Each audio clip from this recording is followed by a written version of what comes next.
This is one that scared the little children when I was out in Africa.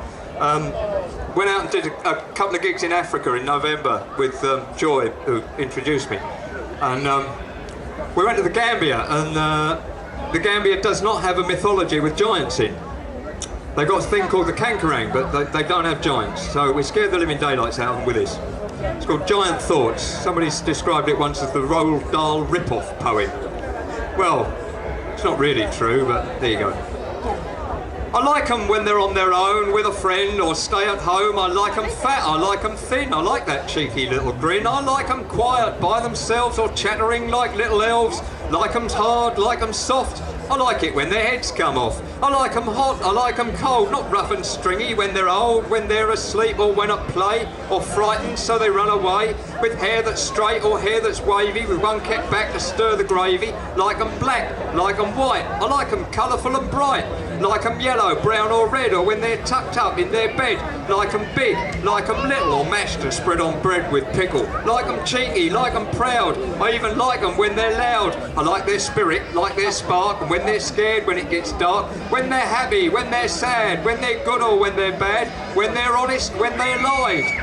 I like them best when boiled or fried. I like children. Yum, yum. Come on.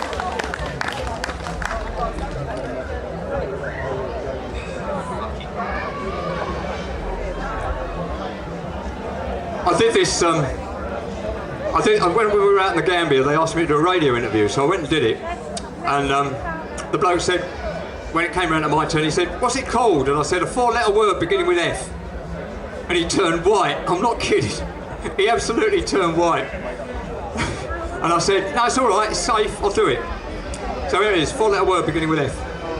Not in bondage or under restraint, living under a government based on consent, not arbitrary, despotic or under domination, unconfined, unrestricted, released from authority, at liberty to choose, at liberty to act, independent, interconnected with and unattached, released and exempt, unconstrained, not limited, careless and reckless and unconventional, forward and impudent, unreserved, gratuitous, broad, frank and indelicate, no restriction, spontaneous, not a slave or a serf, but to set at liberty. Just a simple four-letter word, but it does mean a lot to me. Free. Cheers.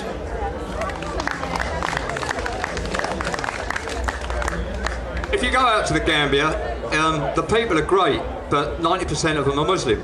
So you can get into some right arguments, and they're pretty neat.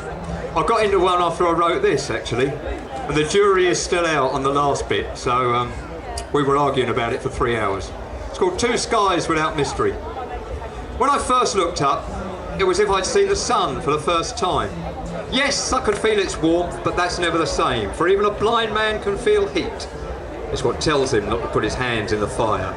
When I looked again, it was as if I'd seen the stars for the first time.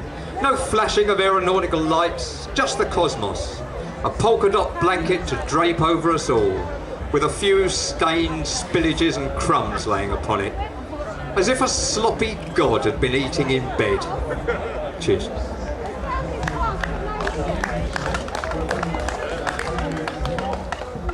This is dedicated to a 9-year-old girl out there who's causing absolute chaos.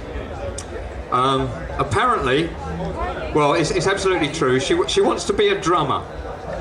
Now, nothing wrong with wanting to be a drummer. I mean, McGee's a drummer over there, and God help her if she grows up like him. I think we'll have her put down. But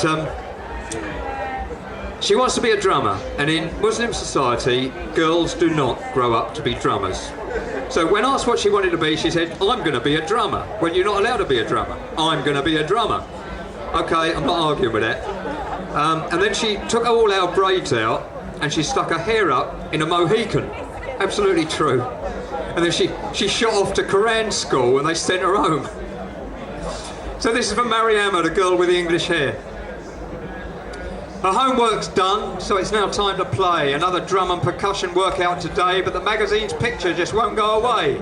She undoes her braids as if she hadn't a care and says, "Look, it's turned into English hair. Punks with Mohicans, a book illustration, 1970s fashion, hardly a new innovation.